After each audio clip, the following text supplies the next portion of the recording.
Oil prices moved up almost 20% this past week. Your lender probably didn't mention that. Why would he, right? Oil doesn't affect interest rates. But here's what actually happens with your mortgage, because it absolutely affects your mortgage interest rates. Most people think the mortgage rates are set by the Fed. That's the number one thing that I hear from buyers and homeowners when rates start to move. The Fed raised interest rates, so my mortgage went up, right? Well, that's wrong. The Fed controls short-term lending rates between banks. Your 30-year fixed mortgage is priced off something completely different.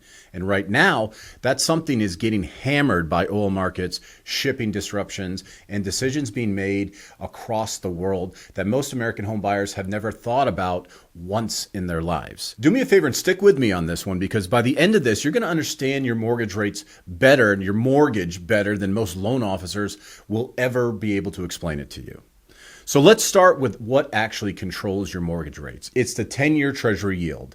That's the benchmark. When investors buy 10-year Treasury bonds, they're essentially parking money for a decade and accepting that fixed return. Mortgage-backed securities, which is what your loan gets bundled into after closing, compete for that same investor money. So when the Treasury yields go up, mortgage rates follow. When yields drop, rates tend to ease. Now, here's where oil enters the picture. When crude oil prices spike, it sends a ripple through every corner of the economy. Shipping costs go up. Trucking costs go up. Manufacturing inputs get more expensive. That feeds directly into inflation data. And the moment inflation looks like it's heating back up, bond investors, they get nervous. Now, here's why that matters for you specifically. Bond investors, they hate inflation. Inflation erodes the real value of the fixed return they're getting. So when oil moves up by 20% or 3% or 5% in a week and traders start pricing in higher inflation expectations, bond investors sell. When they sell, prices drop. When prices drop, yields rise. It's an inverse relationship. When yields rise, your mortgage rates will go up as well. That's the chain. Oil goes up in the Middle East, and a buyer in Woodstock, Georgia pays more to finance your home. That's how interconnected this is. It sounds absurd, but that's exactly how it works. Now, let me tell you what's actually happening in the geopolitical picture right now, because this week's oil move didn't come out of nowhere. There are a few things running simultaneously that are putting upward pressure on crude prices. Tensions in the Strait of Hormuz have been escalating, as we all know. About 20% of the world's oil supply moves through that waterway. An credible threat to shipping through the corridor, and traders start pricing in the supply disruptions immediately. They don't wait for it to happen. They price in the risk. On top of that, OPEC has been holding production cuts in place longer than most analysts expected. Saudi Arabia in particular has been disciplined about keeping the supply super tight. They need oil above a certain price point to fund their own domestic programs. That number is somewhere around $80 a barrel, depending upon who you ask. When the supply stays constrained and demand holds steady or ticks up, that price goes in one direction. And then there's the Russia factor. Russian oil is still flowing, but under sanction pressure and with ongoing conflict affecting infrastructure, there's a constant uncertainty about how much actually hits the market versus how much is getting rerouted, discontinued, or pulled back. That uncertainty alone keeps a floor under prices. So you've got supply constraints from OPEC, geopolitical risk premium from the Middle East, and unpredictability from Russia. All three of these point in the same direction this week, and bond traders are watching all of it. Now, if you're not already confused, here's where people get lost. They see news headlines about oil and they think, okay, that's going to affect my gas prices. They don't connect it to their mortgage application sitting on a loan officer's desk. But your loan officer should be making that connection for you, because rate locks, timing decisions, and even which loan product makes sense for your situation can all shift based on where the macro picture is headed. Let me give you a real-world example of how this plays out. You've got your home to sell, you found the next one, and you're trying to time everything perfectly. You get pre-approved at a certain rate. You figure you've got 30 days to get under contract and lock that rate.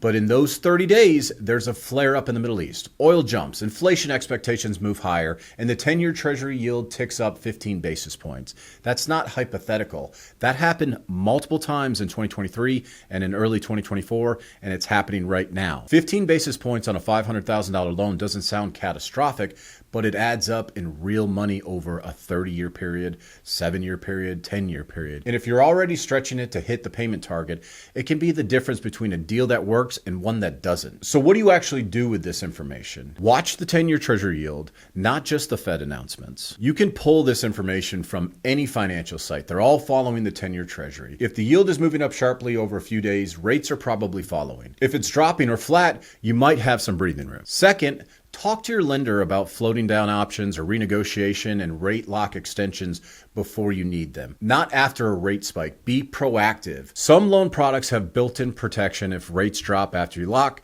but not everybody. So take advantage of it if you can. A lot of folks out there, they don't even offer that opportunity. Knowing what you have before the market moves is a completely different position than scrambling after the fact. Third, and this is the one most people skip entirely, pay attention to the macro news cycle when you're actively in a transaction.